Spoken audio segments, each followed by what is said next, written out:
Fake ID থেকে আমার কলেজের ম্যাডামকে আই লাভ ইউ লিখে তড়িঘড়ি করে আইডি লগ আউট করে দিলাম।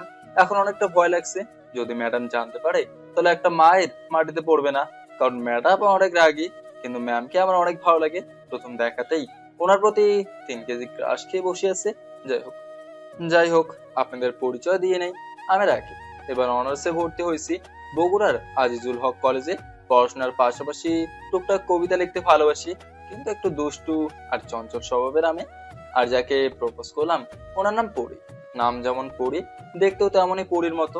আমি মূলত কলেজে প্রতিদিন যাই ম্যামকেই দেখতে। পড়ার সময় ম্যামের কথা মনে পড়তেই ফেক আইডি দিয়ে ম্যামকে উপরের কথা লিখলাম। সামনে আমার মাসিক এক্সাম, তাই একটু পড়তে হচ্ছে। পড়াশোনা শেষ করে ঘুমিয়ে পড়লাম। সকালে আম্মুর ডাকে ঘুম ভাঙলো।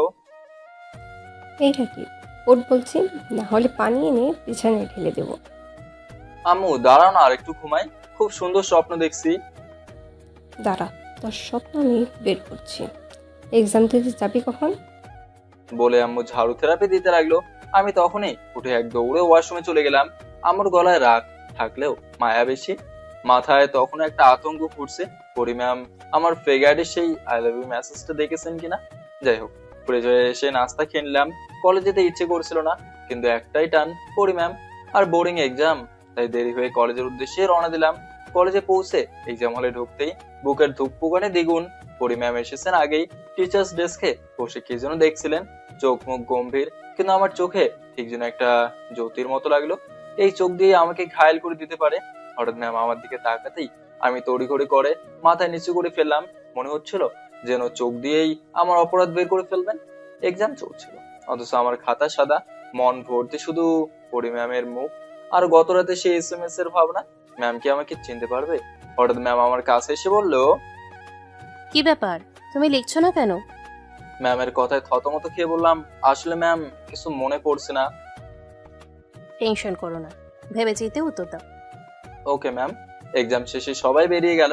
আমি একটু ধীরে ধীরে ম্যামের পেছনে। ম্যাম আজকেও শাড়ি পরে এসেছে, মনে হয় আমাকে মেরে তবেই ক্ষান্ত হবে ম্যাম। যাই হোক, আরো কিছুক্ষণ ক্যাম্পাসে থেকে বাসায় চলে আসলাম। রাতে খাওয়া দাওয়ার পর মোবাইল হাতে নিয়ে গাড়িতে লগ ইন করলাম। তারপর ইনবক্সে ঢুকে দেখলাম মেসেজ ডেলিভার্ড হওয়া, কিন্তু সিন করেনি। বুকে হালকা আশা আর ভয় দুটোই ঢেউয়ের মতো খেলে গেল। না, হয়তো মেসেজটা দেখেননি, কিন্তু যদি পরে দেখে ফেলেন। আমি একবার ভাবলাম আইডিটা ডিলিট করে দিই, কিন্তু তখনই আবার মনে হলো না না, যদি কোনো একদিন অলৌকিক ভাবে ম্যাম মেসেজটা দেখে, তাই আর করলাম না। পরের দিন যথারীতি আবার এক্সাম দিতে গেলাম। এভাবেই এক্সামের ঝামেলায় 7 দিন পার হয়ে গেল। আইডিতে এই 7 দিন ঢুকিনি। পরীক্ষার শেষ দিনে পরীক্ষা দিয়ে এসে বাসায় ফিরে ক্লান্ত হয়ে শুয়ে পড়লাম। ঘুম থেকে উঠে সন্ধ্যা হয়ে গেছে, তাই আবার গোসল করে নিলাম। গোসল করে একেবারে রাতের খাওয়া খেয়ে আসলাম। রুমে শুয়ে আছি, কিন্তু মনটা অস্থির হয়ে আছে। একটাই চিন্তা মাথায় ঘুরছে, এই 7 দিনে পরি ম্যাম কি আমার মেসেজটা দেখেছেন? ঘড়ির কাঁটা তখন রাত 12টা ছুঁই ছুঁই। ভয় আর কৌতূহল একসাথে বুকের মধ্যে কিল মারে। অবশেষে সাহস করে ফেক আইডিতে আবার লগ ইন করলাম। ইনবক্সে ঢুকেই আমার দম বন্ধ হয়ে গেল, কারণ দেখলাম ম্যাম এসএমএস টা সিন করেছে, আর ঠিক নিচে একটা রিপ্লাই। কে তুমি? গলা শুকিয়ে গেল এক মুহূর্তে, হাত পা ঠান্ডা হয়ে আসছে। কে আমি? এই প্রশ্নের উত্তর তো দেওয়া যায়, কিন্তু দিলে তো ধরা পড়ে যাব। কিন্তু প্যাস মেরে একটা তাড়াতাড়ি করে রিপ্লাই দিলাম, একজন অনাকাঙ্ক্ষিত মানুষ যাকে আপনি চোখে দেখেন না, কিন্তু মন দিয়ে খুঁজেন। মেসেজ পাঠের সাথে সাথে আবার লগ আউট করে দিলাম। না জানি ম্যাম আবার কি পাল্টা প্রশ্ন করে বসেন।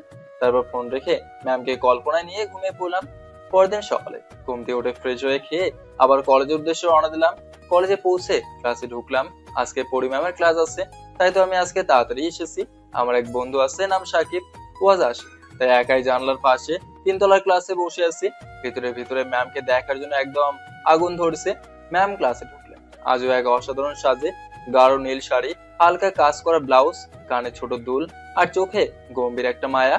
মনে হচ্ছিল পুরো ক্লাসের আলো নিভে গেলেও ওনার সৌন্দর্য আলো ফুটবে। আমি জানলার পাশের বেঞ্চে বসে চুপি চুপি একটা কবিতা লিখলাম ফোনের স্ক্রিনে। যেন অজান্তেই সৃষ্টি হয়েছে কোনো পরী, যার চোখে হারিয়ে যায় শত কবি। কোনো বনে নয়, সোনালী শাড়িতে ঢাকা স্বপ্ন বর্ণা সেই ম্যাম আজ ক্লাসে এসে বসেছে, মন কারা রঙে ভরা। কবিতাটা লিখে আমার ফেক আইডির ছদ্ম কবিতে লগ ইন করলাম। তারপর কবিতাটা টাইপ করে ম্যামের ইনবক্সে পাঠালাম। তারপর সাথে সাথে আবার লগ আউট। ম্যাম পড়াচ্ছে আর মাঝে মাঝে মোবাইল স্ক্রিনে তাকাচ্ছেন। আমার বুক ধুক ধুক করছে। হঠাৎ ওনার ঠোঁটের কোণে একটু হালকা হাসি টের পেলাম। উনি কি কবিতাটা পড়তেছেন, হয়তো পড়ে হাসতেছেন। কবিতাটা পড়ে ম্যাম আশেপাশে তাকাচ্ছেন আর ভাবছেন কি এরকম কবিতা পাঠাচ্ছে। কিছুক্ষণ আশেপাশে তাকিয়ে আবার ক্লাসে মনোযোগ দিলেন। আমি একটু মুচকে হাসলাম। তারপর ক্লাস শেষ হতেই আমি বাসায় চলে আসলাম। বাসায় আসতে আম্মু বলল, কিরে, ক্লাস কেমন লাগছে? কিছুই তো জানালি না। অনেক ভালো আম্মু। কিরে, প্রেমে ট্রেমে পড়িস নাকি আবার? আমি আম্মুর কথা শুনে কাশতে লাগলাম। কোন রকম নিজেকে সামলিয়ে বললাম, আম্মু কি বলো এগুলো? বলে আমি উপরে চলে গেলাম। আম্মু জোরে বলল, কেউ থাকলে জানাতে পারিস কিন্তু। রাতে খেয়ে রুমে শুয়ে আছি, কিন্তু ঘুম ধরছে না। রাত প্রায় 12টা বাজে।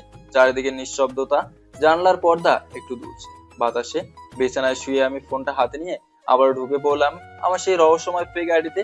লগ ইন করতেই ইনবক্সে ঢুকে আমার চোখ আটকে গেল, কারণ পমি ম্যামের একটা নতুন মেসেজ। কে তুমি বলছো না কেন? আমি মুচকে হাসলাম। পরি ম্যাম রিপ্লাই করছেন। ভাবতেই বুকের হার্টবিটটা জোরে লাফাতে লাগলো। ম্যাম অ্যাক্টিভই আছে, তাই আমি দ্রুত এসএমএস টাইপ করলাম, পরিচয় দিলে জাদুটা শেষ হয়ে যাবে ম্যাম। তখন আর আপনি এই কবিতাগুলোকে খুঁজবেন না, তাই আর চেয়ে বরং অচেনা থেকেই থাকে, আপনার ছায়া এপাশে অদৃশ্য হয়ে। মেসেজ সেন্ড হওয়ার কিছুক্ষণ পরেই পর্দায় ভেসে উঠলো পরে ম্যাম ইজ টাইপিং। একটু পর ম্যামের রিপ্লাই এলো, তুমি কি আমার কলেজের ছাত্র? আমার আশেপাশে থাকো? ম্যামের রিপ্লাই দেখে আমার বুকটা ধড়াস করে ওঠে। তবে মাথা ঠান্ডা রাখতে হবে। আমি বললাম, আপনার প্রতিদিনের হাঁটায় আমি দৌড় দেখি, আপনার চোখে রাগ দেখি, আর তার নিচে লুকানো ক্লান্তি। এসব যে জানে সে কি অপরিচিত হতে পারে ম্যাম? কিছুক্ষণ চুপচাপ। তারপর ম্যাম আবার লেখেন, তুমি তো অনেক সুন্দর করে কথা বলো। Thank you ma'am. তুমি আমার রাগ খেয়াল করো? আপনি রাগেন ঠিকই, কিন্তু জানেন ম্যাম, আপনার রাগের নিচে যে কোমলতা, সেটাই আমাকে কবি বানিয়েছে। তুমি কি সব মেয়েকে এভাবে কবিতা পাঠাও? এই প্রথম কাউকে নিয়ে এইভাবে লেখা। ম্যামের আর কোনো রিপ্লাই আসে না সেদিন, তাই আমিও ঘুমিয়ে পড়লাম। পরদিন সকালে কলেজে যাবার আগে আম্মু চেঁচিয়ে ওঠে আর বলে, এই রাখি, সারাদিন মোবাইলে কি করিস? পড়তে বসছিস না কেন? কই না তো আম্মু। কলেজে পৌঁছে আমি খেয়াল করলাম পরি ম্যাম লাইব্রেরির করিডোর ধরে একা হেঁটে যাচ্ছেন। কাঁধে বইয়ের ব্যাগ, হাতে একটা রুল করা নোট খাতা। আলো আধারির মধ্যে তার চেহারায় একটা অদ্ভুত শান্তি। আমি দ্রুত মোবাইল বের করে ছদ্মকবির আইডি লগ ইন করে লিখলাম, খোলা চলে আপনাকে অনেক সুন্দর লাগছে ম্যাম। 5 মিনিট পর ম্যাম এসএমএস সেন্ড করে আশেপাশে তাকাতে লাগলো, আর আমি তখনই লুকিয়ে পড়লাম। ফোনের স্ক্রিনে তাকে দেখি পরি ম্যাম ইজ টাইপিং। তুমি কি লাইব্রেরিতেই আছো? আমার সামনে আসো না কেন? সময় হলে ঠিকই আসবো। কবে সময় হবে? আমি নিজেও জানি না, যখন জানবো তখন বলবো। কলেজের লাইব্রেরির সামনে কিছু সময় অপেক্ষা করে আমি আবার নিজের ক্লাসরুমে ফিরে এলাম। মনটা কেমন যেন উড়ো উড়ো লাগছিল। হঠাৎ আমার কাঁধে একটা চিমটি। পিছনে তাকে দেখি আমার বন্ধু সাকিব। কিরে ভাই, কি ব্যাপার? তোর প্রেমে পড়ার গন্ধ পাইতেছি। তোর পাগল নাকি? এসব তোর ভুল বোঝা। তাই নাকি? তা ফোনটা দে তো একটু দেখি। না, ফোন দেওয়া যাবে না। এই তো ধরা খেয়ে গেলি। এখন বল মেয়েটাকে। প্রমিস কর কাউকে বলবি না। ওকে, প্রমিস। পড়ি ম্যাম। সাকিব চোখ কপালে তুলে জোরে বলে উঠলো, কি? আরে আস্তে শালা। কি বলিস এগুলো? কেন বিশ্বাস হচ্ছে? তুই যে জিনিস, বিশ্বাস আবার হবে না? কিন্তু ভাই, তুই যেটা করছিস সেটা কিন্তু ভয়ানকও হতে পারে। যদি ম্যাম জেনে ফেলে তুই সেই ছদ্ম কবি। জানলে তখন দেখা যাবে। এখন তো শান্তি মতো প্রেম করতে দে। তারপর আর কথা না বাড়িয়ে ক্লাস করতে লাগলাম। ক্লাস শেষে আমি আর সাকিব কলেজের ক্যাম্পাসের আমতলায় বসে আছি। এখানে বসে ঠান্ডা হওয়ায় মনটা আরো উদাস হয়ে গেল। পকেট থেকে ফোন বের করে আমি আবারও ঢুকে পড়লাম সে আইডিতে। একটা নতুন কবিতা লিখলাম ম্যামের জন্য। চোখের নিচে ক্লান্তির ছায়া, তবু মুখে রাগের ধোয়া। জানি না আপনি কে, শুধু জানি এই রাগের মাঝেও বেঁচে থাকি আমি। কবিতাটা পাঠিয়ে কিছুক্ষণ অপেক্ষা করতেই পরে ম্যাম অনলাইনে আসলো, আর সাথে সাথে আমাকে রিপ্লাই করলো, তোমার কবিতার মধ্যে মাদকতা লুকিয়ে আছে। বারবার নেশায় পড়ে যাচ্ছি। এখন আমি তোমার কবিতার জন্য অপেক্ষা করি। এটা কি ভালো না খারাপ জানি না। ভালো মন্দের হিসেবটা যদি মুছে ফেলেন তাহলে আপনি অবশ্যই আমাকে খুঁজে পাবেন ম্যাম।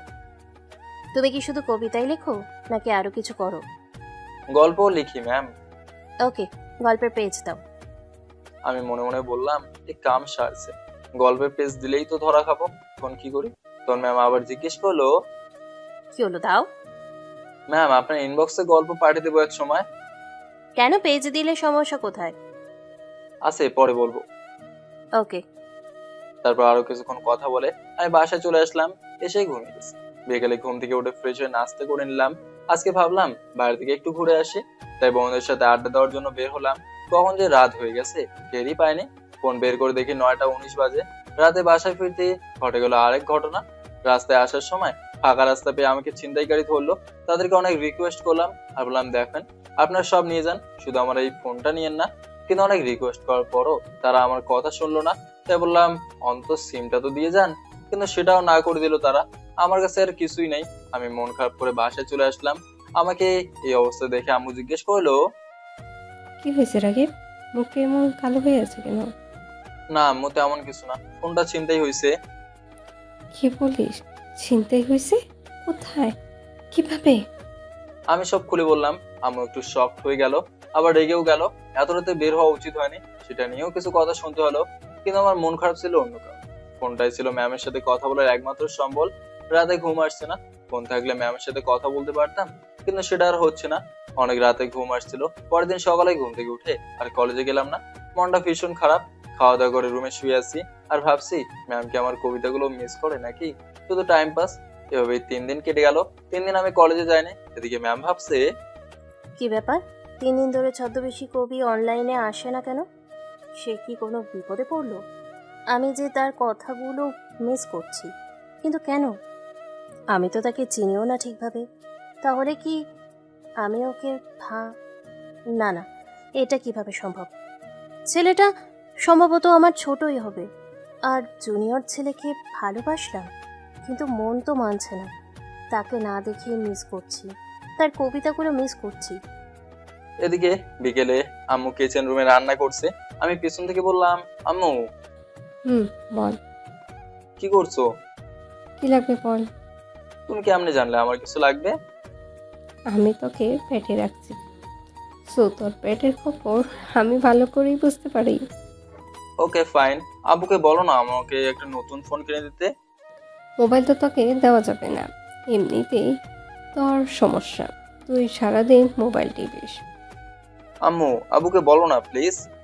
না, মোবাইল ছাড়া আবদার করতে পারিস। আমি আম্মুকে অনেক বুঝলাম, কিন্তু কিছু হলো না। তাই আবার রাগ করে নিজের রুমে চলে আসলাম। ফোন নাই, তাই ভালো লাগছে না। ফোন ছাড়া নিজেকে কেমন এতিম এতিম লাগছে। তাই রাতে তাড়াতাড়ি ঘুমিয়ে গেলাম। ঘুম থেকে ওঠার পর মনে হলো কি যেন আমার মাথার কাছে আছে। চোখ খুলে দেখলাম যে একটা বক্স রাখা আছে, প্যাকেট করা আছে। তাই বুঝতে পারছি না কি রয়েছে বক্সে। দেখি কি আছে। প্যাকেটটা খুলে দেখি একটা মোবাইলের প্যাকেট। বক্সটা খুলে তো আমি অবাক, এত দামি ফোন। বক্সের ভেতরে একটা কাগজ রয়েছে। কাগজটা খুললাম। কাগজে লেখা আছে, তোর খুশিতে আমাদের খুশি, এভাবে সারা জীবন খুশি থাক। কাগজটা পড়তে আর বুঝতে পারা হলো না ফোনটা কে দিয়েছে।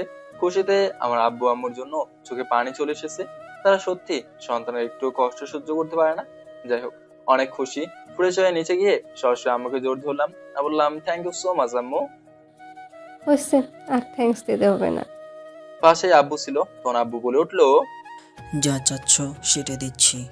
পরীক্ষার রেজাল্ট ভালো না হলে কিন্তু খবর আছে। ঠিক আছে আব্বু, মাথা রাখলাম। তারপর সবাই একসাথে খাওয়া দাওয়া করলাম। তারপর নিজের রুমে গিয়ে ফোন বের করলাম। অনেক দামি ফোন, কিন্তু সিম না থাকায় আর আমার ফেসবুক অ্যাকাউন্টে লগ ইন করতে পারলাম না। আবার মনটা খারাপ হয়ে গেল, নাম্বার ছাড়া লগ ইন করবো কিভাবে? তারপর মাথায় একটা বুদ্ধি আসলো, ফোনের জিমেলটা ব্যাকআপ দিলাম। তারপর সেই জিমেল দিয়ে লগ ইন করলাম এবং নাম্বার আর পাসওয়ার্ড চেঞ্জ করলাম।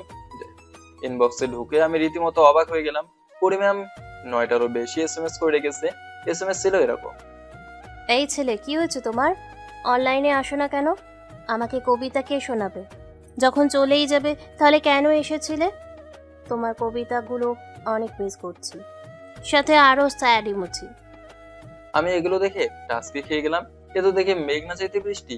তাই আমি ম্যামকে এসএমএস দিলাম, হ্যালো ম্যাম। ম্যাম কিছুক্ষণ পরে রিপ্লাই দিলো, এই ছেলে, তোমার সমস্যা কি? কই কোনো সমস্যা নেই তো ম্যাম। তাহলে অনলাইন আসোনি কেন 3 দিন? আসলে ম্যাম, তুমি জানো তোমার কবিতা শোনার জন্য কত ছটফট করেছি? Sorry ma'am. কিসের সরি? কোনো ক্ষমা নেই। আমি বুঝলাম ম্যাম রাগ আর অভিমান করে আছে। তাই ম্যামের রাগ আর অভিমান ভাঙানোর জন্য একটা রোমান্টিক কবিতা লিখে পাঠালাম। কবিতাটি হলো, আপনি যে আমার বালিকা, চোখের জলে ভেজা বৃষ্টি, আপনি হারালে যে বুকের ভেতর ফাঁকা পড়ে যায় একটা দৃষ্টি, আপনি ছুলেই শীর্ষের স্নিগ্ধতা, মনটা গলে পড়ে ছন্দে, আপনার কথা না শুনলে এই হৃদয়টা কাঁদে নিরবন্দে, আপনি না বললেই ভালোবাসি, আমি বুঝি চোখের ভাষায়, আপনি আমার সন্ধ্যা তারকা, আপনি সকাল রোদে হাসায়, রাগ করেন যত, অভিমান রাখেন, তবুও থাকেন পাশে চুপচাপ, আপনার মতো কেউ হয় না ম্যাম, আপনি একান্তই আমার স্বপ্নের চাপ। কবিতাটা পাঠানোর পর আমি ফোনের স্ক্রিনের দিকে তাকিয়ে অপেক্ষা করতে লাগলাম। মিনিট খানেকের মধ্যে রিপ্লাই এলো, তুমি আসলেই একটা পাগল। এই কবিতাটা পড়ে আমার চোখে পানি চলে এলো। তোমার কবিতার নেশায় আমি ডুবে যাই। তুমি জানো, তুমি না থাকলে আমি ঠিক কতটা একা হয়ে পড়ি। আমি চুপ করে গেলাম। মনে হচ্ছিল ফোনের উপাস থেকে যদি একবার শুধু স্পর্শ করে বলতে পারতাম, ম্যাম আমি সবসময় আপনার পাশে আছি। আপনার শিরচ্ছেদ ঘটিয়ে আমি আবার রিপ্লাই দিলাম, ম্যাম আপনার কি রাগটা একটু কমলো? রাগ কমে গেছে কবিতার মাঝে, কিন্তু তুমি আর কখনো এমন করে হঠাৎ হারিয়ে যেও না প্লিজ। প্রমিস ম্যাম, আর হারাবো না, আর কাঁদাবো না। ম্যাম একটা লাল হার্ট ইমোজি পাঠিয়ে দিলেন, তারপর বললেন, আচ্ছা, বলে না তো কেন উধাও হয়েছিলে? আসলে ম্যাম ফোনটা ছিনতাই হয়ে গেছিল। অনেক রিকোয়েস্ট করেছিলাম ফোন না নেওয়ার জন্য, কিন্তু তবুও তারা সবকিছু ছিনিয়ে নিয়ে গেল। তাহলে কথা বলছো কিভাবে? নতুন ফোন আব্বু কিনে দিয়েছে। ও আচ্ছা। কিছুক্ষণ চুপ থেকে ম্যাম আবার বলল, আচ্ছা, তোমার নামটা কি? আমি তো কিছুই জানি না। এই কাম সারছে, এখন যদি নাম বলি তাহলে তো বুঝে যাবে আমি এইসব করছি। এখন কি বলি আমি?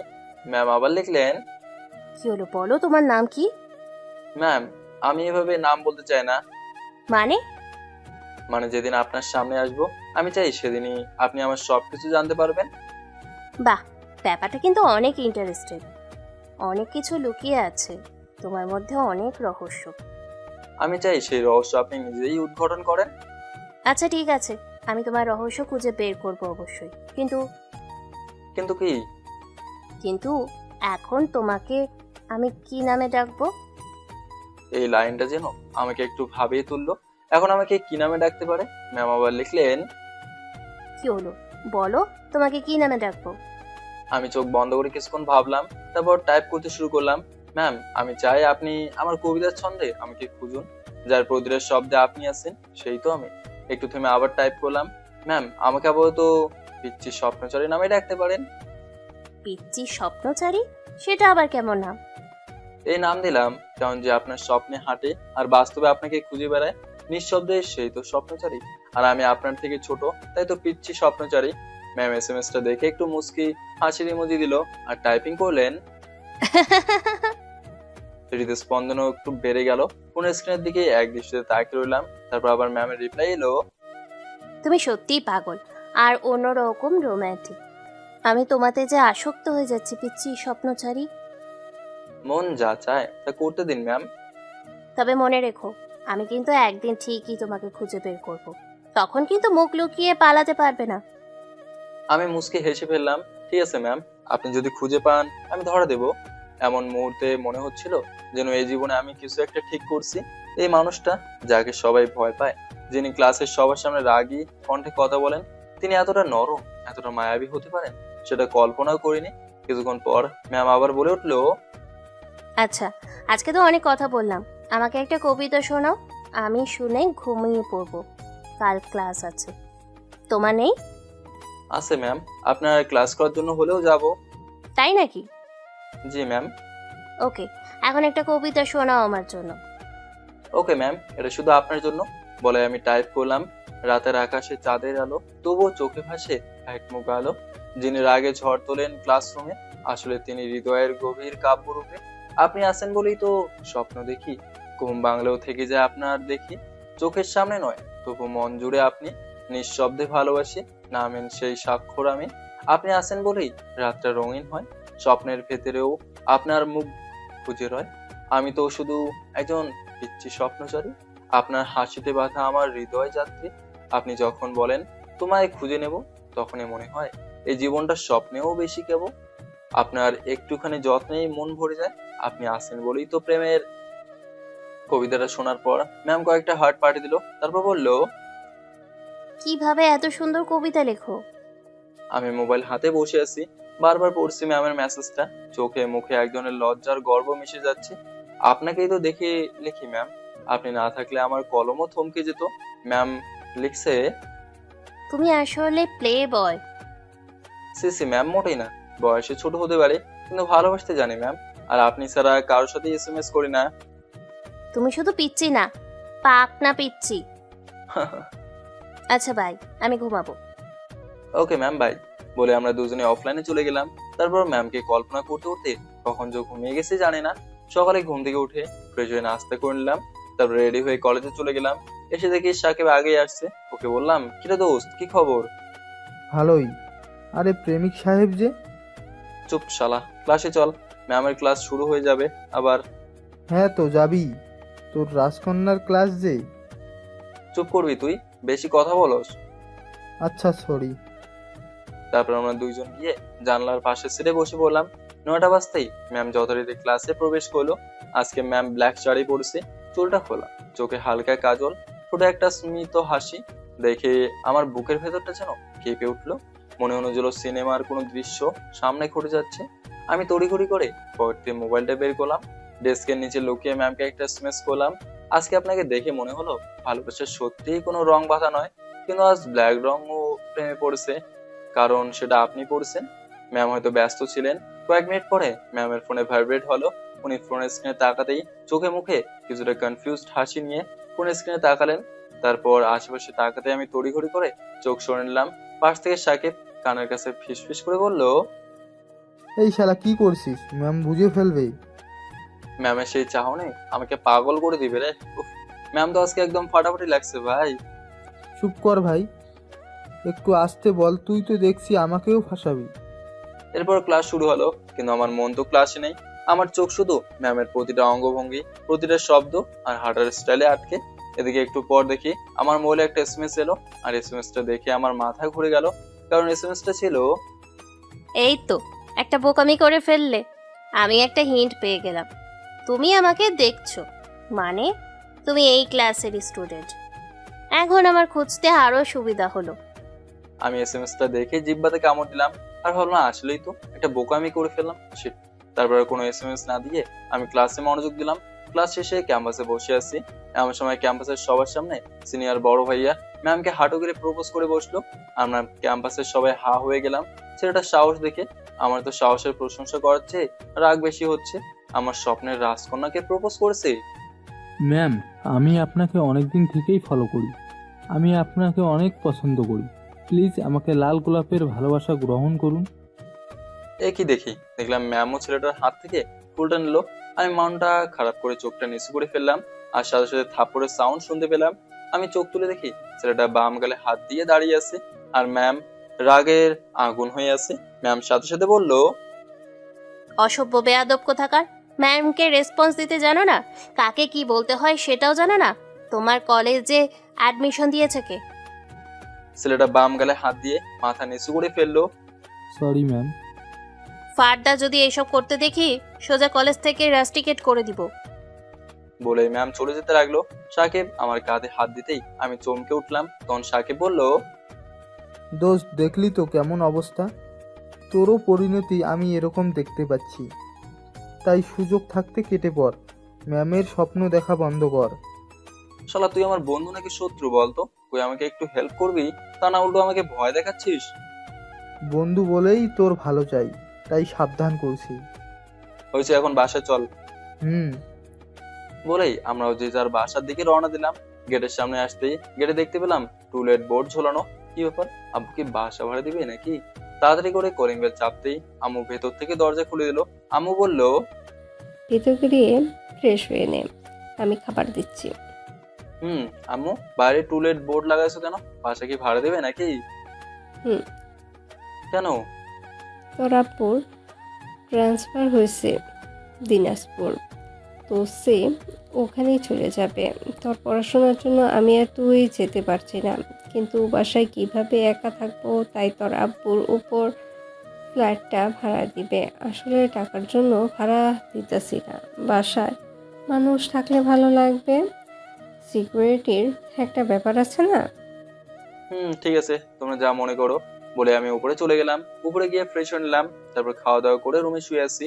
হঠাৎ একটা এসএমএসটা অবশ্য ম্যামেরই। এসএমএসটা ছিল, হাই পিচ্ছি স্বপ্নচারী, হ্যালো ম্যাম। বাসায় গেছো? আপনাকে রাখলে যে এত সুন্দর আর বেশি মায়াবী লাগে তা আগে কখনো খেয়াল করিনি ম্যাম। আমার আবার রাগলু কোথায় দেখলে? শুধু আমি কেন, ক্যাম্পাসের সবাই দেখছে। ও, ওই ছেলের কথা বলছো? হুম বেয়াদব একটা ছেলে, মাথাটাই গরম করে দিচ্ছিল। কোনো ব্যানার্স নাই, কিছু নাই।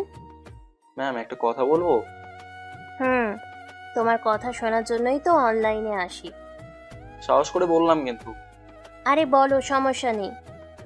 আমিও যদি কখনো এমন করি আপনি কি আমাকে এভাবে অপমান করবেন? ম্যামের রিপ্লাই আসতে একটু দেরি হচ্ছিল। আমার বুকের ভেতরটায় যেন টিপ টিপ শব্দ করছে। এই প্রশ্নটা করে বসেছি কেন? এখন যদি উনি রেগে যান, অপমান মনে করেন, হয়তো ব্লকও করে দিতে পারেন।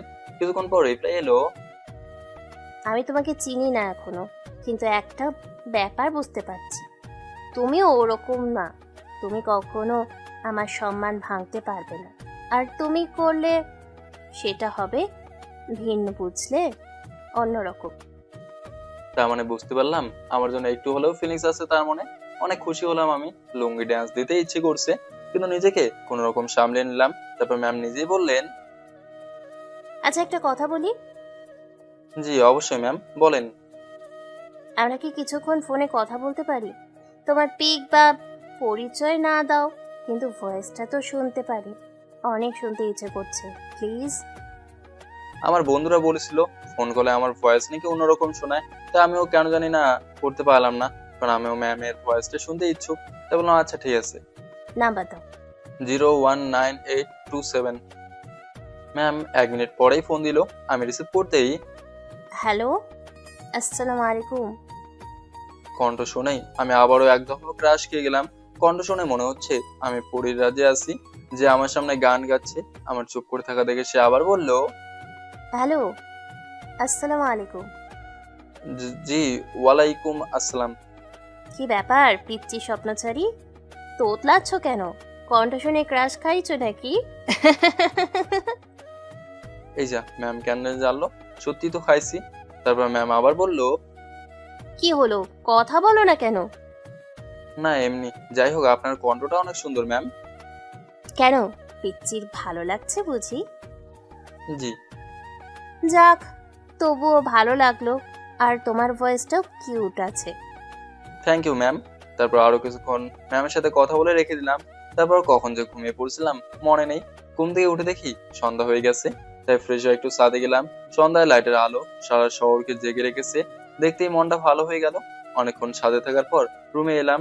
রাতে পড়াশোনা করে আর অনলাইনে যাইনি, তাড়াতাড়ি ঘুমিয়ে পড়ছিলাম। ফজরের আজান দিচ্ছে, এমন সময় ফোনে মেসেজ আসলো। দেখি ম্যামের মেসেজ। লেখা ছিল, ওই পিচ্চি, ঘুম থেকে উঠে নামাজ আদায় করো। আমি অবাক হয়ে কিছুক্ষণ তাকিয়ে থাকলাম। আজকাল ম্যাম আমার প্রতি একটু বেশি কেয়ারিং, মনেও পছন্দ করে। যাই হোক, আমি খুশি হয়ে ভোরে ঘুম থেকে উঠে উজু করে এসে নামাজ আদায় করলাম। তারপর ঘুমানোর চেষ্টা করলাম, কিন্তু ঘুম কিছুতেই আসলো না। তাই বাইরে হাঁটাহাঁটি করতে গেলাম। বাসায় এসে দেখি আম্মু নাস্তা রেডি করছে।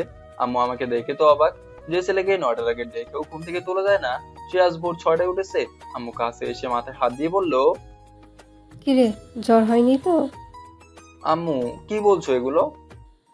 যে ছেলেকে 9টার আগে ডেকেও ঘুম থেকে তোলা যায় না, সে ভোর 6টায় কিভাবে উঠলো? তুমি বুঝবে না বলে আমার রুমে চলে গেলাম। এসে গোসল করে একেবারে কলেজের জন্য রেডি হলাম। তখন আম্মু আমার রুমে আসলো। আমি আম্মুকে দেখে বললাম, আম্মু কিছু বলবা? হুম। বলো কি বলবা? আজকে কলেজে যাস না? কেন আম্মু? কালকে তোর নানুর মৃত্যুবার্ষিকী। আমি আর তোর আব্বু যেতে পারবো না কাজের চাপে। তুই যদি যাস খুব ভালো হতো রে। তোর মামা তোকে যেতে বলেছে। আজকে গিয়ে কালকে মিলাদ করে কবর জিয়ারত করে চলে আসবি নে। কিন্তু আম্মু আমার ক্লাস আছে। 2 দিন না গেলে কিছুই হবে না। আমি অনেক ভেবে আম্মুকে খুশি রাখতে বলেই দিলাম, ঠিক আছে যাব। Thank you. বলে আম্মু অনেক খুশি হয়ে চলে গেল। আজকের ম্যামকে দেখা হলো না। সকালের খাবার খেয়ে আব্বু আম্মুকে বলে ব্যাগ গুছিয়ে রওনা দিলাম। আমার নানুর বাসা কুষ্টিয়ার ছোট্ট একটা গ্রামে। গ্রামের নাম শীতলপুর। বগুড়া গিয়ে কুষ্টিয়ার বাসে উঠে পড়লাম। ম্যামের জন্য অনেক মন খারাপ লাগছে। 2 দিন দেখতে পাবো না, যাই হোক, কয়েক ঘন্টা পর কুষ্টিয়া বাস স্ট্যান্ডে নেমে পড়লাম। রাস্তাগুলো অনেক পরিবর্তন হয়ে গেছে, অনেকদিন আগেই এসেছিলাম, কিছু চিনতে পারছি না। তো একটা লোককে জিজ্ঞাসা করলাম, এক্সকিউজ মি ভাই, জি বলেন। শীতলপুর যাওয়ার রাস্তাটা একটু বলে দেবেন? জি, এই রাস্তা দিয়ে হেঁটে গেলে কিছু দূর পর একটা নদী দেখতে পাবেন। সেই নদী পার হলেই শিমুলপুর গ্রাম। ওকে ভাই, থ্যাংক ইউ। তারপর আমি লোকটির দেওয়ার নির্দেশ অনুযায়ী হাঁটতে লাগলাম। কিছু দূর পরেই একটা নদী দেখতে পেলাম। নদীর ধারে এসে দাঁড়ালাম। বিকেলের রোদ আর নদীর পানির চিকচিকে আলো ঘরমাক্ত শরীরকে আর মনকে এক অদ্ভুত শান্তি এনে দিল। নদীর ঘাটে এসে দেখি একটা ছোট নৌকা বাঁধা আছে, পাশে দাঁড়িয়ে আছে একজন মাঝবয়সী লোক। কাছে যেতেই উনি মুখ তুলে বললেন, শীতলপুর যাবেন? হ্যাঁ চাচা, যাবো। উঠেন, ও ওপারেই নামিয়ে দেব। নৌকায় উঠে বসলাম। পানির ঢেউয়ের শব্দ আর পাখিদের ডাকে মিলেমিশে এক অপার্থিব পরিবেশ তৈরি করলো। নৌকো পার হয়ে যখন গ্রামের পথে হাঁটছি, তখনই চোখে পড়লো গ্রামের পরিচিত মাটির রাস্তা, বাঁশঝাড় আর মাঠে ছাগল চড়তে থাকা ছোট ছোট ছেলেমেয়েরা। শীতলপুর এখনো আগের মতোই আছে, শান্ত, নিরিবিলি আর নিজের মতো করে গুটিয়ে থাকা একটা গ্রাম। নানুর বাড়ি গিয়ে দরজায় নক করতেই মামা দরজা খুলে দিলেন। আরে শহুরে রাজপুত্র রাকিব যে, আসো মামা, ভিতরে আসো। খবর না দিলে তো তোমাদের দেখাই মেলে না। না মামা, সেরকম কিছু না, আসলে পড়াশোনা নিয়ে একটু ব্যস্ত। একটু পর আমার নানি বের হয়ে আসলো। এসে উনি আমাকে জোর ধরে বলল, কেমন আছো নানু ভাই? আলহামদুলিল্লাহ ভালো, আপনি কেমন আছেন নানি?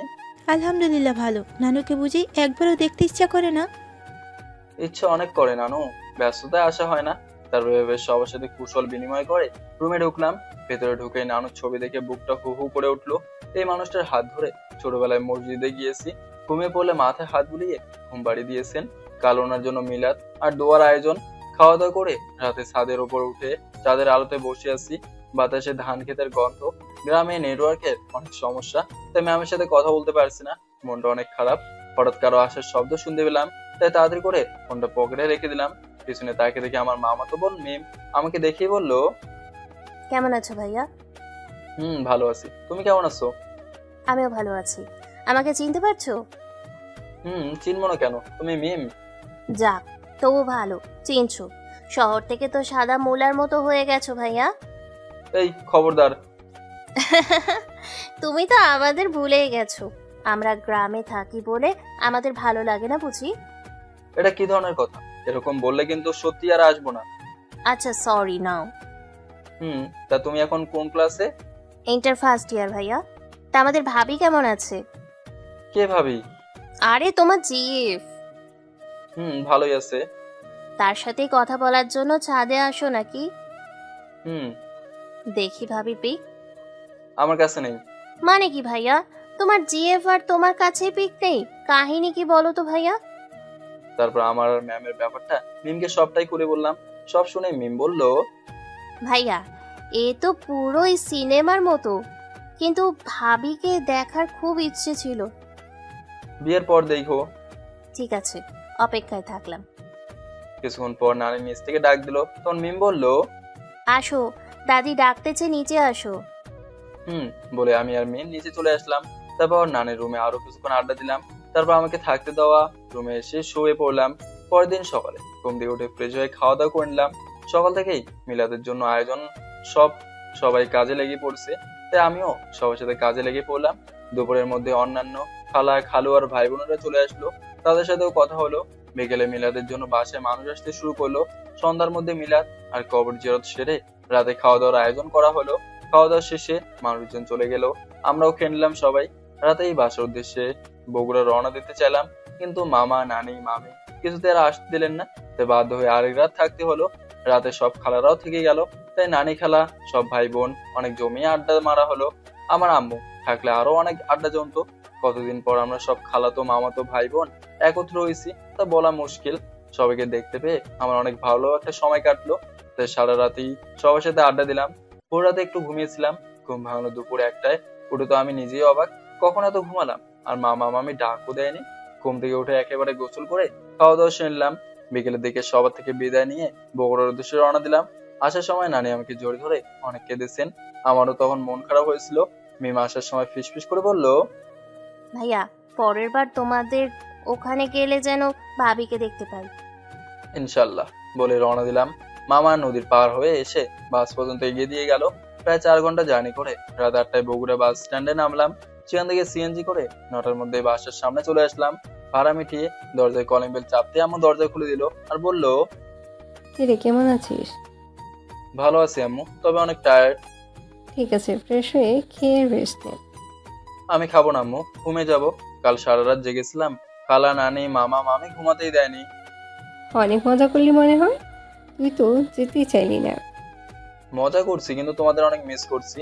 আব্বু হঠাৎ পিছন থেকে বলে উঠলো, কেমন মিস করেছো তা আমাদের জানাই আছে, একটা ফোনও করোনি, আর আমরা করলে তবুও বন্ধ। আসলে আব্বু গ্রামে নেটওয়ার্কের অনেক সমস্যা, তাই আর 2 দিন হলো তাই ফোনে চার্জ শেষ হয়ে গেছে, এই জন্য বন্ধ হয়ে গেছে। ঠিক আছে, তুই উপরে যা, ফ্রেশ হয়ে রেস্ট নে। তাই আমি উপরে গিয়ে ফোন বন্ধ অবস্থায় চার্জ দিয়ে ফ্রেশ হয়ে নিলাম। এসে অনেক ক্লান্ত লাগছে, তাই বিছানায় গায়ে দিতেই এই অবস্থায় ঘুম চলে এসেছে। ঘুম থেকে উঠলাম সকাল 9টায়। আজকে শনিবার, তাই কলেজ নেই। হাতে ব্রাশ নিয়ে চোখ ডলতে ছাদে চলে গেলাম। ছাদে যা দেখলাম সেটা আমার বিশ্বাসযোগ্য ছিল না। চোখ আমার কপালে উঠলো, ঘুম এক নিমেষেই উড়ে গেল। কারণ ছাদে আমার একমাত্র ক্রাশ পরি ম্যাম, ওনাকে এখানে দেখবো সেটা আমার কল্পনার বাইরে, তাও এই অবস্থায়। কারণ ম্যাম মাত্র গোসল করে কাপড় শুকাতে দিতে ছাদে আসছে। ম্যাম একটা গোলাপি শাড়ি পরেছে।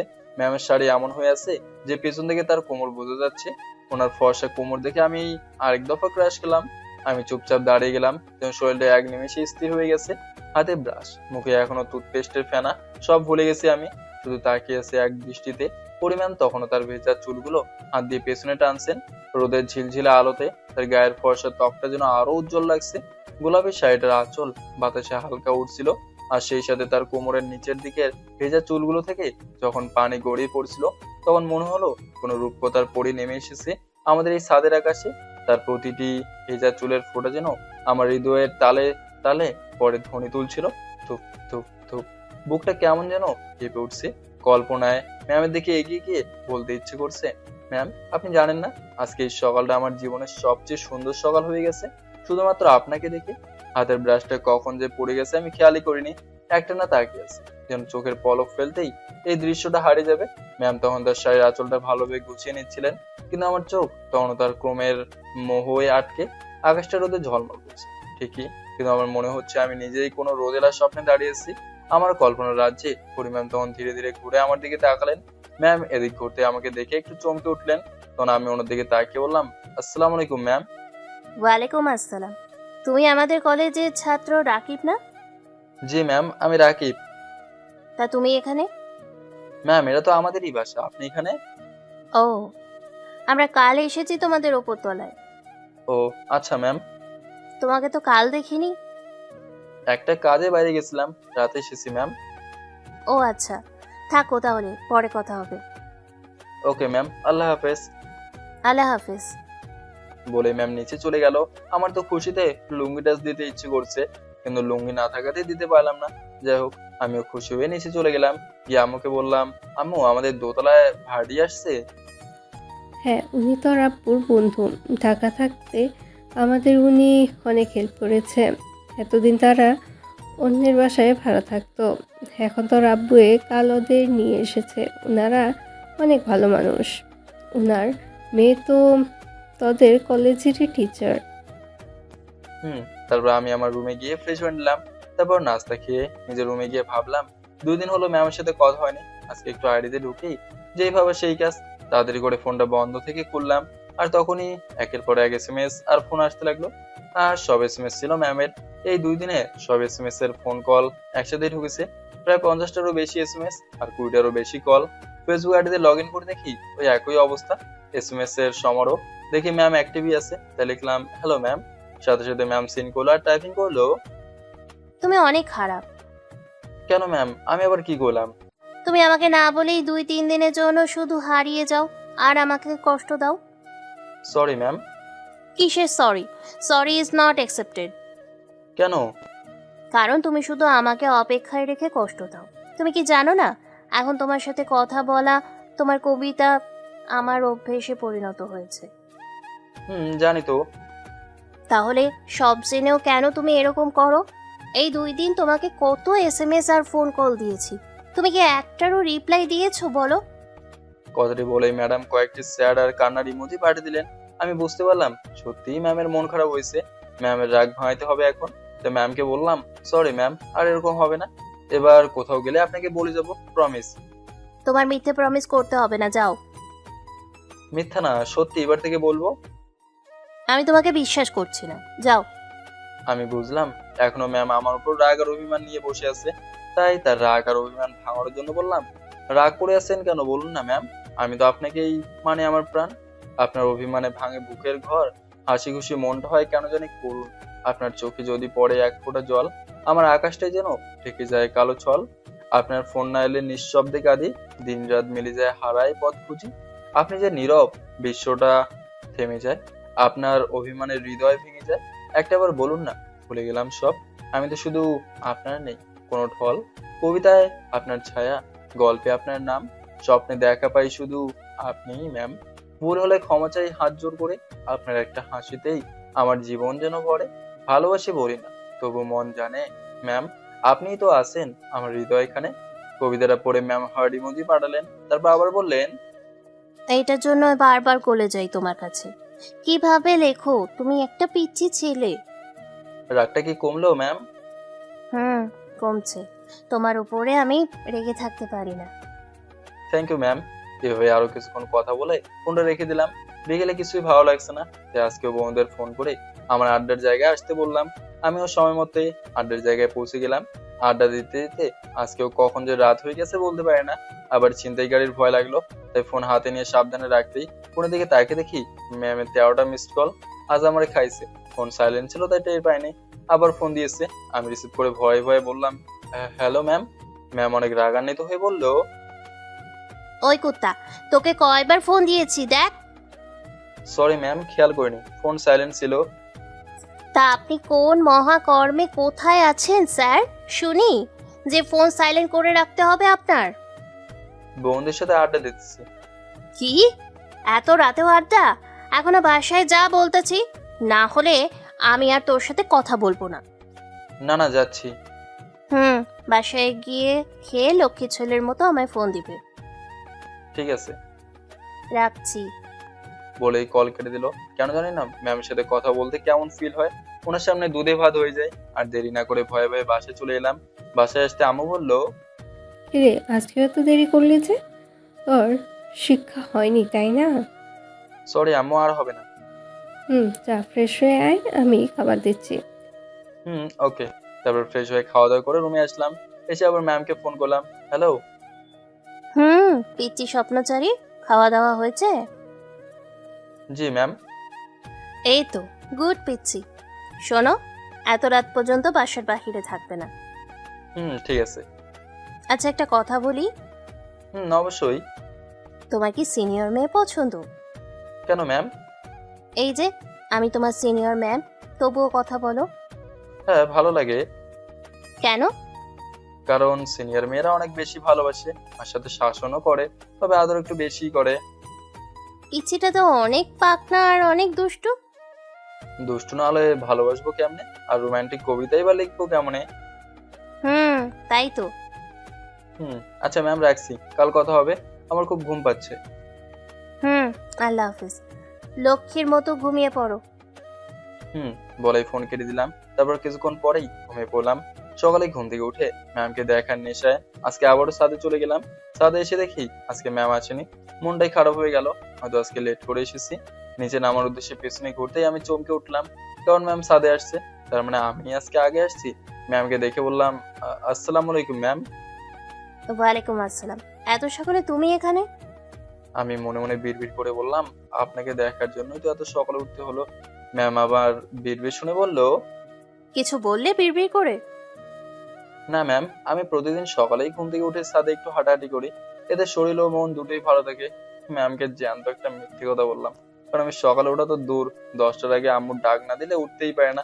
আর ছাদে হাঁটা তো বিলাসিতা মাত্র। ও আচ্ছা, গুড। ম্যাম আজকেও এত সকালে গোসল করছে, কারণ আজকে তো ক্লাস আছে। ম্যাম আর কথা না বাড়িয়ে কাপড় শুকাতে দিতেছে, আর আমি হাঁটার নাম করে ম্যামকে আর চোখে দেখছি। আজকেও ম্যামকে এত সুন্দর লাগছে যা বলার বাইরে। ম্যামের প্রতিদিন এত ভিন্ন ভিন্ন রূপ দেখেই আমাকে হার্ট অ্যাটাক করাবে মনে হচ্ছে। একটু পর ম্যামের কাপড় শুকাতে দেওয়া শেষ হলে আমাকে বললো, রাকিব একটু শোনো। আমি তৎক্ষণাৎ ম্যামের কাছে হাজির হয়ে বললাম, জি ম্যাম, কিছু বলবেন? তোমার সাথে একটা পার্সোনাল কথা আছে। ম্যামের কথা শুনে আমি চমকে উঠলাম আর মনে মনে ভাবলাম, কি ব্যাপার, ম্যাম কি আমাকে ধরে ফেলেছে নাকি? আমার সাথে ওনার কিসের পার্সোনাল কথা থাকতে পারে? আমি ভাবনার অবসান ঘটিয়ে ম্যাম আবার বলল, কি হলো, এত কি ভাবছো তুমি? ভয় পেও না, ব্যাপারটা তুমি আর আমি ছাড়া কেউ জানবে না। তোমার আর আমার পার্সোনাল ব্যাপার। আমি আবার মনে মনে ভাবছি, এবার তো আমার শিওর ম্যাম আমার ছদ্মবেশী ধরে ফেলেছে। তাই ভয়ে আমতা আমতা করে বললাম, কি কি পার্সোনাল কথা ম্যাম? আরে এখানে না, তুমি আজকে সন্ধ্যায় ছাদে এসো, তখন বলবো।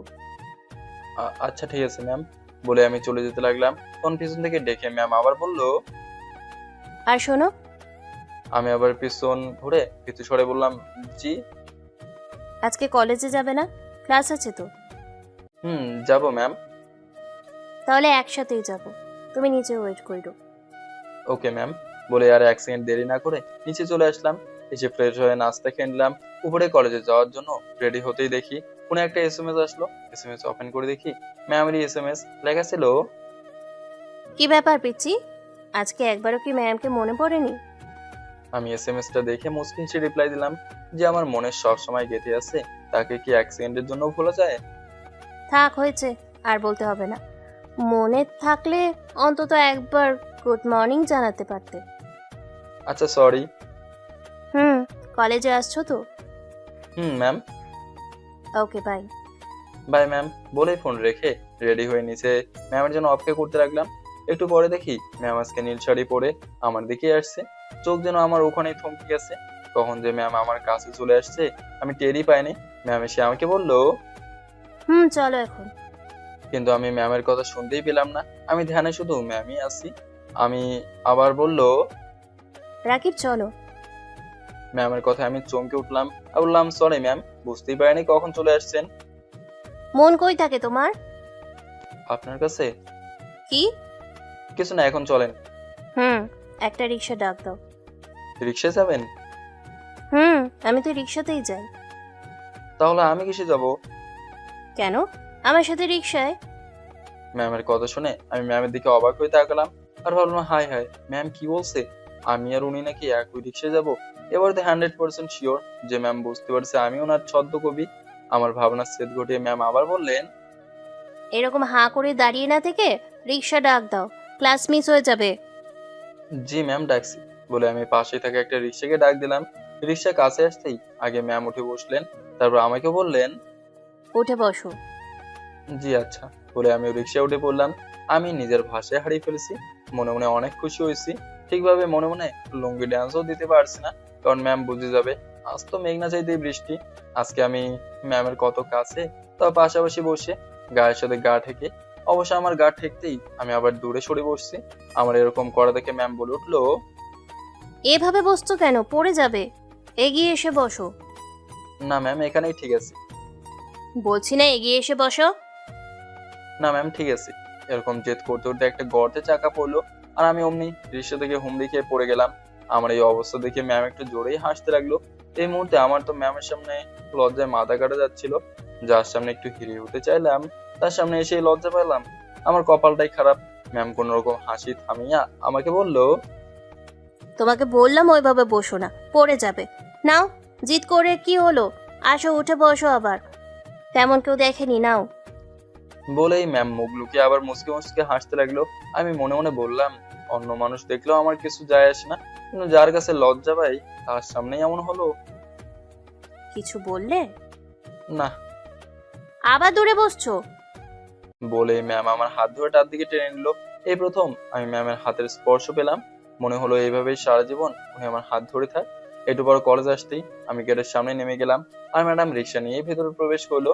ক্যাম্পাসে গিয়ে দেখি সাকিব এসে বসে আছে। আমি গিয়ে বললাম, কি অবস্থা দোস্ত? এই তো আলহামদুলিল্লাহ। তোর খবর কি? এই তো বিন্দাস। খুব খুশি মনে হচ্ছে। ঘটনা কি মামা? তারপর সাকিবকে সব ঘটনা খুলে বললাম। সব শুনে সাকিব বলল, বলিস কি মামা, তোর কপাল খুলে গেছে। আমার কেন জানি ভয় লাগছে। সন্ধ্যায় ম্যাম ডাকছে, হয়তো ধরতে পারছে। ধরা তো একদিন পড়তেই হবে, তাই ভয় করে লাভ নেই, সাহস করে যাস। এখন ক্লাসে চল। ক্লাসে এসেই ফার্স্ট ক্লাস আজকে নিলয় স্যারের। কোনোরকম স্যারের বোরিং ক্লাস 45 মিনিট কাটিয়ে দিলাম। পরের ক্লাস পড়ি ম্যামের। ম্যাম ক্লাসে এসে আগে আশেপাশে তাকাতে লাগলেন, তাই আমিও নিজের ফোন বের করে ম্যামকে এসএমএস করলাম, আজকে নীলপরীকে অনেক সুন্দর লাগছে, মনে হচ্ছে ক্লাস বাদ দিয়ে সারাক্ষণ দেখতে থাকি। দেখেই ফোন আবার পকেটে ঢুকালাম। তারপর দেখি ম্যাম আশেপাশে তাকাচ্ছে, কিন্তু কেন জানি এই মুহূর্তে আমার হাসি চলে আসছে। সিরিয়াস মুহূর্তেই আমার কেন জানি হাসি চলে আসে, না জানি এর জন্য কবে গণধোলাই খাই। যাই হোক, ম্যাম তার রিপ্লাই করলো, থ্যাংক ইউ সো মাচ। আজকে মূলত তোমার জন্য এই নীল শাড়ি পরা। দেখা হয়ে গেছে তোমার, আর কোনো দুষ্টুমি না। এখন ক্লাসে মনোযোগ দাও। এসএমএসটা দেখে কোনো রিপ্লাই না দিয়ে আমি ক্লাসে মনোযোগ দিলাম। ক্লাস করে এখন ক্যাম্পাসে বসে আছি, ভাবলাম ম্যামকে একটু ডিস্টার্ব করি, তাই ফোন বের করে আবার এসএমএস করলাম, হ্যালো নীলপরি, কি করছেন? কিছুক্ষণ অপেক্ষা করার পর ম্যাম জবাব দিল, অফিস রুমে বসে আছি, তুমি কই? কেন বলবো, আপনারই তো খুঁজে বের করার কথা। হিন্টস তো দাও। একটু স্মার্ট হওয়ার জন্য ম্যামকে বললাম, হিন্টস পরে দেওয়া যাবে, আগে এটা বলেন আপনি যে সালের সাথে রিক্সায় আসলেন ওটা কে ছিল? এই, তুমি এটা কোথায় দেখছো? দিলাম ম্যামকে একটু কনফিউজডে ফেলে। তারপর আমি ম্যামকে বললাম, যেখানেই দেখি আগে বলেন ছেলেটাকে। আমার বাড়িওয়ালার ছেলে, সেও তোমার সাথেই পড়ে। ভালো, তবে এই বাড়িওয়ালার ছেলে পর্যন্তই যেন থাকে। মনে হচ্ছে শাসন করছো। ধরে নিন ওইটাই। এদিকে আমি মনে মনে হাসি চেপে রাখতে পারছি না। আমার এর অবস্থা দেখে সাকিব বলল, কিরে মামা, তুই একা একা হাসছস কেন? কি হয়েছে? এসএমএস গুলো পর। তারপর দুইজনে একসাথে হেসে উঠলাম। সাকিব বলল, তুই তো সেই জিনিয়াস মামা, নিজেই আসছিস ম্যামের সাথে, আবার নিজেই বলছিস ছেলেটা কে। বেশি দাঁত বের করিস না, সব পড়ে যাবে, এখন বাসায় চল। কেন, তুই ম্যামের সাথে যাবি না? ম্যাম কিছুই বলেনি, তাই একাই যাব। ওকে বাই দোস্ত, কাল কলেজে দেখা হবে। ওকে বাই বলে আমরা যে যার মতো বাসায় চলে আসলাম। বাসায় এসে ফ্রেশ হয়ে নিলাম, তারপর খাওয়া দাওয়া করে রুমে বসে আছি। ফোন চালাইতে ইচ্ছে করছে না, ভাত খেয়ে ঘুম দেওয়া প্রয়োজন, তাই শুয়ে পড়লাম। কখন ঘুম ধরছে জানি না, ঘুম থেকে উঠে দেখি সন্ধ্যা 7টা বেজে গেছে। তখনই মনে হলো ম্যাম তো দেখা করতে বলেছে, কি একটা পার্সোনাল কথা বলবে, তাই আর দেরি না করে ফ্রেশ হয়ে নিলাম। তারপর ফোন হাতে নিয়ে তাড়াতাড়ি করে ছাদে চলে আসলাম। ততক্ষণে অন্ধকার নেমে এসেছে, শহরের বাতিগুলো জ্বলে উঠছে। বাতিগুলো মনে হচ্ছে পুরো শহরকে জায়গায় রাখছে। এরকম পরিবেশ দেখে মনটাই অনেক ভালো হয়ে গেল। কিন্তু ম্যাম এখনো আসছে না কেন? উনি তো বললো সন্ধ্যা দেখা করবে। ফোনে তাকে দেখি 7টা 23 বাজে। তাহলে ম্যাম কি এসে আমাকে না পেয়ে আবার ফিরে গেছে? আমি কি ম্যামদের বাসায় যাবো? কিছুক্ষণ ভেবে ঠিক করলাম যাবো। তাই সিঁড়ি বেয়ে নেমে ওনাদের দরজার সামনে দাঁড়িয়ে আছি। কলিং বেল দিতেও হাত কাঁপছে। যদি বলে কেন এসেছো, তাহলে এত ভেবে লাভ নেই, যা আবার হবে। বুকে 2 কেজি সাহস নিয়ে কলিং বেল চাপ দিয়েই ফেললাম। কিছুক্ষণ পর একজন ভদ্র মহিলা এসে দরজা খুলে দিল। দেখে ম্যামের আম্মুই মনে হলো, তাই বললাম, আসসালামু আলাইকুম আন্টি। ওয়ালাইকুম আসসালাম। তুমি খলিলুর ভাইজানের ছেলে, তাই না? জি আন্টি। আসো বাবা, ভিতরে আসো। তোমার আব্বুকে খুব ভালো মতো চিনি, উনি অন্তত ভালো মানুষ, আমাদের অনেক উপকার করেছেন। না আন্টি, ভেতরে যাব না, ম্যাম আছে।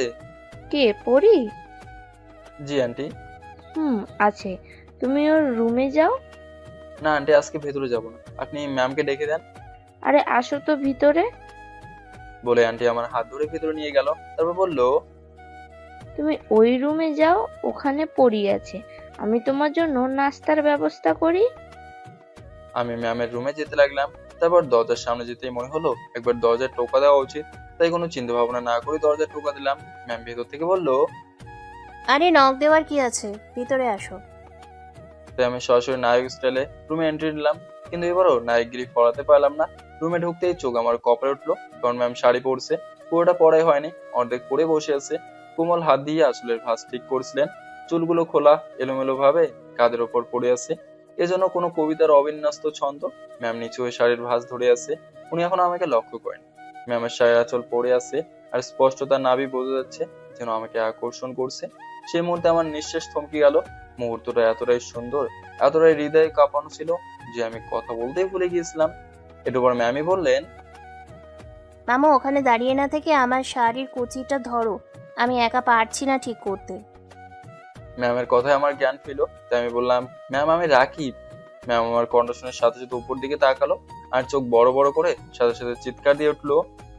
আ ম্যামের চিৎকার শুনে কি করব বুঝতে পারছি না, তাই আমিও চিৎকার দিলাম।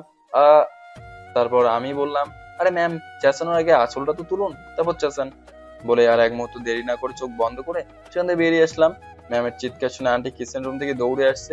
আমাকে দেখে আন্টি বললো, পরীর কি হয়েছে বাবা, ও চিৎকার দিল কেন? আমি কি বলবো এখন ভেবে পাচ্ছি না, তাই বললাম, ম্যাম আরশোলা দেখে চিৎকার দিয়েছে আন্টি।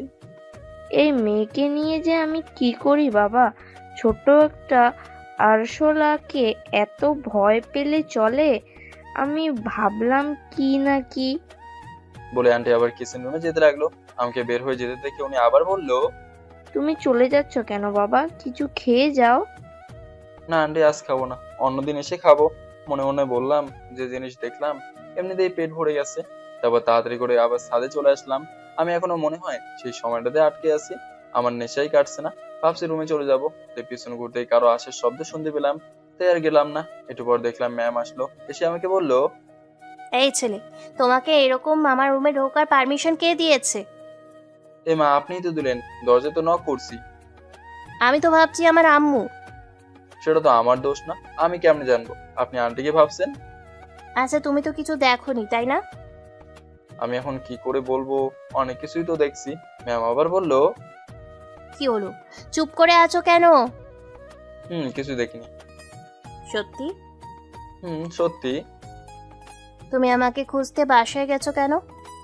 বারে, আপনি তো বলেছিলেন সকালে সন্ধ্যায় কিনা পার্সোনাল কথা বলবেন, সেজন্য সাথে যেন উপস্থিত থাকি।